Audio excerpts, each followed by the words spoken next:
During the course of our flying time, we evacuated a little over 50,000 individuals in all those months that we were flying.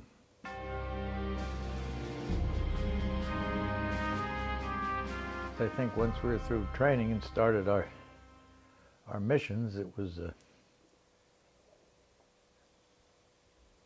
very exciting. I was the administrative officer in charge of the operations, and we'd get word that we were to cover 28 planes or 36 planes, and we'd assign our flight nurses and tech sergeants. And of course, it's now after D-Day, and troops are moving into France, but our first missions of flying over, a few days after D-Day, we were landing on what I always call everything a cow pasture, which is some airstrips.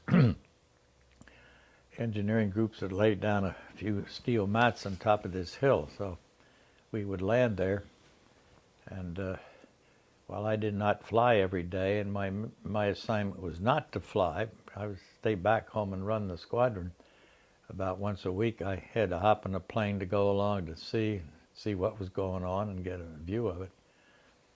I recall very clearly on my first mission over, flying in over the Normandy beaches there at Omaha Beach, and looked down. You know, we're flying maybe 500-600 feet in the air. We're down close, and to look down and see what was left there on the beach at Normandy beaches, and this is just a few days after D-Day. It was an absolute sight. You just can't imagine what it looked like.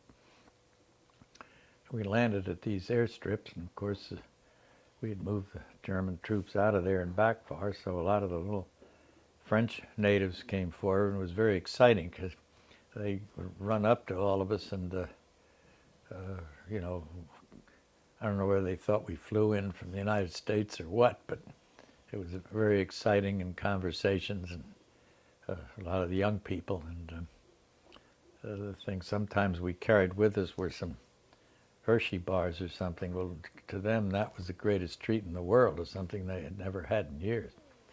And the fact that they were free after many, many years of living in a community that was captured by the Germans and surrounded by German soldiers, you could see how excited they were. And what were these missions now? You would fly into France and? We'd fly over with supplies or whatever it would be. And I'll think of one specific one in a minute, but we'd fly over with all kinds of supplies, dump them out, unload them, somebody'd pick them up in a truck, whatever it was we were supplying by with whatever they had requested. And then our job would be, we'd fly back any wounded soldiers or people that needed to go back. And if some soldiers are wounded up in the front, which is a few miles ahead of us, and they're treated at first and brought by an ambulance right back to our plane and loaded on the plane, we flew them back. We landed at one or two airfields not too far from Oxford, and where they were met and taken to top hospitals in Oxford, and it saved the lives of many of these people because of the early treatment they got. And others were injured, or a broken leg or a broken arm. If they weren't able to do their job and fight, we took them back to England. So this was good too, because up front wasn't loaded with people who couldn't perform.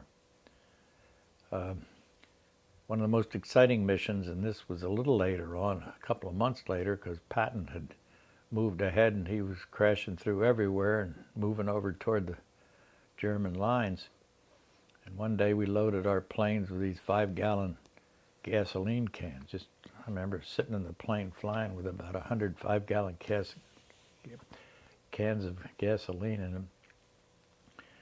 And we were to land somewhere to unload these, and we got orders that Patton has moved another 20 miles up, so don't go in where you're going to go. And that's the shots I have. We circled Paris, and the shots I took of the Eiffel Tower while we're circling, waiting to get instructions to where to go.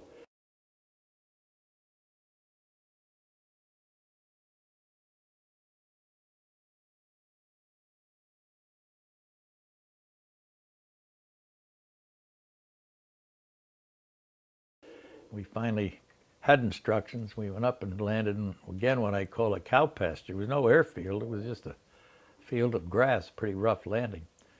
I dumped out all the gas cans. And I have to remind people, you know, what was that all about? And I say, well, when Patton broke through the lines and gets 20 miles down the road with all of these tanks, he couldn't drive up to a gas station in the corner of this little town. There wasn't any. And how's he going to fill the tanks? And does it ever occur to you that as he goes 20 miles, he's going to run out of power for his tank unless somebody supplies it? So in addition to the excitement of Patton moving forward and beating the Germans back, somebody had to supply him, not only with gasoline, but with all kinds of other things. So our mission basically was to take over whatever was needed, that we were ordered to do, and to bring back any casualties or POWs. We brought back a lot of POWs when we overran prisoner camps, both German and American.